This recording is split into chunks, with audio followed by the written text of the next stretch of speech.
मैंने वाज़ेह तौर पर जवाब दे दिया सर। वाज़ेह मैंने ये कह दिया कि मैं और मेरा संगठन ऑल इंडिया यूनाइटेड मुस्लिम मोर्चा सदैव इसका विरोध करता रहा है कि मस्जिद का इस्तेमाल कभी भी इस तरह का नहीं होना चाहिए जिससे गलत संदेश जाए।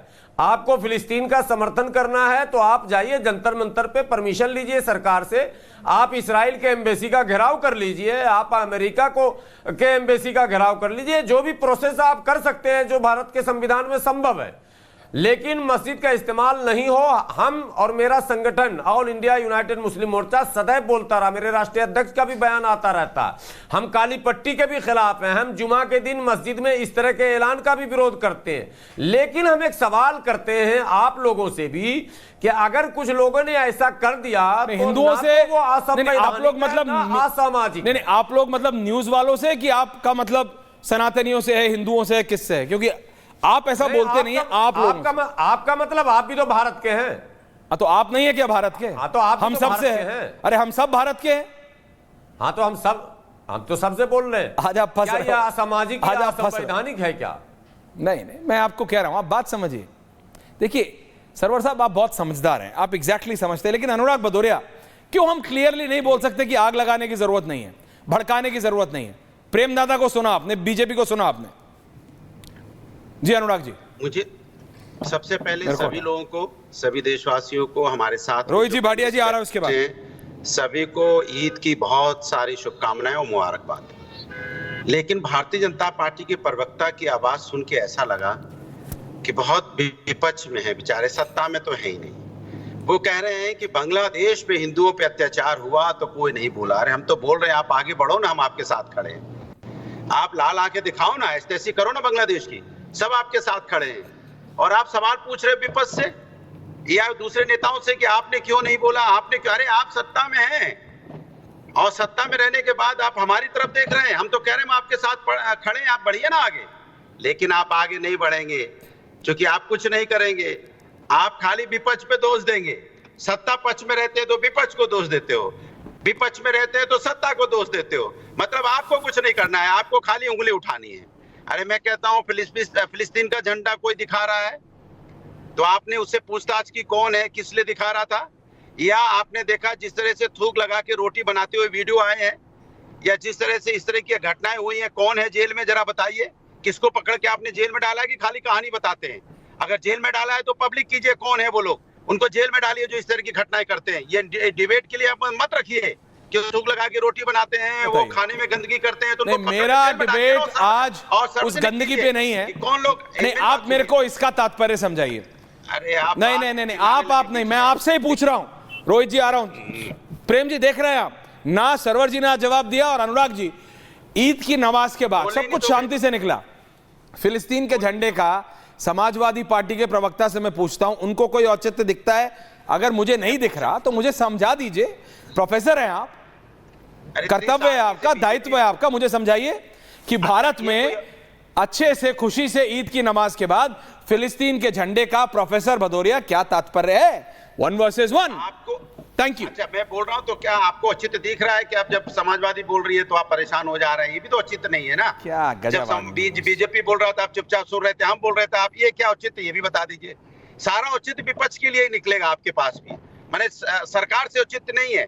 देखिए इस देश के अंदर में चाहे होली हो चाहे ईद हो, सब लोग धूमधाम से मनाते हैं और सब एक दूसरे के यहाँ जाते हैं, गले लगते हैं, वो हम उनकी सिमई खाते हैं, मेरी फिलिस्तीन का झंडा। लेकिन आप लोग कैमरा लेके सिर्फ निगेटिविटी खोजते रहते हो, कहाँ निगेटिव कुछ मिल जाए।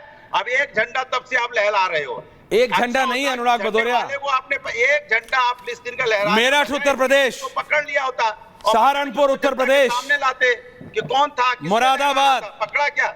अरे फिर हल्ला मचाने लगे। भोपाल मध्य प्रदेश, हल्ला नहीं। अनुराग भदौरिया प्लीज समझिए, मैं बहुत शांति से पूछ रहा हूं, आप टॉपिक पे बोलो, मैं आपको बोलने दूंगा। टॉपिक नहीं आप टॉपिक पे नहीं बोल रहे हैं तो है और क्या? नहीं तो मुझे बताइए फिलिस्तीन के झंडे का क्या औचित्य है? एक औचित्य मुझे आप समझा दीजिए, मैं चुप हो जाऊंगा। मैं आपसे पूछ रहा हूँ क्या औचित्य है कि वही तो पूछ रहा हूँ, बताइए। मैं आपसे पूछ रहा हूँ, गजब आदमी है बहुत। भारतीय जनता पार्टी की सरकार है, क्या भारतीय जनता पार्टी की सरकार ने उस व्यक्ति को पकड़ा, हमारे आपके सामने लेके आई? ओके लेके आई क्या? ओके ओके, नहीं लेके प्रेम आएगा। शुक्ला जी क्यों नहीं लाया? क्यों नहीं लेके प्रेम जी वो बोल रहे हैं अगर किसी ने गलत किया तो करो। झंडा लहरा दिया, किसने लहरा दिया? लाइए ना जनता के प्रेम सामने, दादा, कौन है वो? ओके अनुराग जी, किसने लहराया? प्रेम दादा। गलत क्यों किया इतना लहराया? मान रहे हैं ना। पहली प्रेम दादा। बात ये है, खाली पहली बात ये है कि गलत किया ये मान रहे हैं। समाजवादी अब पता पार्टी नहीं ये है क्या मान रही मानते हैं, क्या नहीं है मानते। कि फिलिस्तीन का झंडा लहराना गलत है। इतना क्लियर है अनुराग भदौरिया जी, फिलिस्तीन का झंडा लहराना ईद के नमाज के बाद गलत है, गैर कानूनी है, गिरफ्तारी के योग्य है। यह श्रीमान अनुराग भदौरिया मान रहे हैं, समाजवादी पार्टी मान रही है। समाजवादी पार्टी की मांग है कि जिन लोगों ने फिलिस्तीन का झंडा लहराया उनको गिरफ्तार किया जाए। स्पष्ट है ये कि इसमें कोई संदेह है? जरा स्पष्ट कीजिएगा अनुराग जी, इसमें कोई संदेह नहीं ना कि फिलिस्तीन का जिन लोगों ने झंडा लहराया वो अपराधी हैं, उनके खिलाफ कार्रवाई होनी चाहिए, उनको गिरफ्तार किया जाना चाहिए। ये समाजवादी पार्टी की आधिकारिक मांग है। कोई मौका नहीं मिला।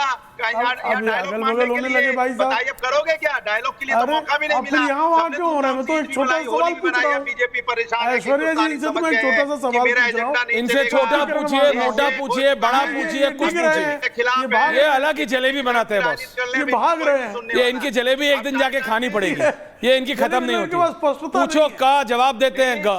दिक्कत ये कोई है स्पष्टता नहीं है। भाई, मैं सिर्फ ये पूछ रहा हूं। ओके प्रेम दादा वापस आ रहा हूं, एक मिनट कहना है, open the debate now. Rangrez साहब भी हैं, रोहित जी हैं, रतेंद्र भाटिया हैं, रोहित कुमार सिंह और रंगरेज जी, भाटिया साहब, ये तीन। रोहित जी, क्या औचित्य है फिलिस्तीन के झंडे का? खुशहाली से होली गई, अच्छे से ईद मनी, बहुत अच्छे से ईद मनी, कहीं कोई दिक्कत नहीं। ये फिलिस्तीन का झंडा, फिलिस्तीन के झंडे का कोई औचित्य आपको दिखता है? खुशी से भारत में ईद मनाई, ईद की नमाज पढ़ी गई, उसके बाद जानबूझ के चिंगारी करने के लिए ये फिलिस्तीन का झंडा है, कोई जरूरत है इसकी? रोहित, देखिए, हंसुआ के ब्याह में खुरपी का गीत, समाजवादी पार्टी का यही हाल उत्तर प्रदेश और देश की सियासत में हो गया है। बात ए फॉर एप्पल हो रहा है तो जेड फॉर जेबरा पर चला जाता है। लोग की संस्कृति हो गई है। लगातार इंडी अलायंस के द्वारा, कांग्रेस पार्टी के द्वारा, समाजवादी पार्टी के द्वारा लगातार देश के जनता को धर्म के नाम पर आग की ज्वाला में धकेलने का षड्यंत्र रचा जा रहा है। कितनी शांति के साथ होली मनाई गई, कितनी शांति के साथ सभी जुमा का नमाज पढ़ा गया, कितनी शांति से रमजान का महीना निकल गया, लेकिन ईद के दिन जिस प्रकार से फिलिस्तीनी झंडा लेकर भारत के अंदर भारत के लोग उतर गए, ये क्या दर्शाता है? कहीं ना कहीं ये सरकार को चैलेंज है, कहीं ना कहीं देश की संप्रभुता को, देश की धर्मनिरपेक्षता को, देश के बाबा साहब अंबेडकर के लिखे हुए संविधान को ये चैलेंज किया जा रहा है और कहीं ना कहीं उंगली की जा रही है। किधर पे क्या करें? अरे रुकिए ना भाई, पहले बोलने ना दीजिए, अल्लर बल्लर मत बोलिए, सुनिए पहले बोलने ना दीजिए। बिना मतलब का बात आप बतियाते हैं, आपको कुछ बुझाता है? देश की अखंडता, एकता, संप्रभुता, धर्मनिरपेक्षता, इसका मतलब आपको पता है? बाबा साहब अंबेडकर के संविधान का मतलब पता है?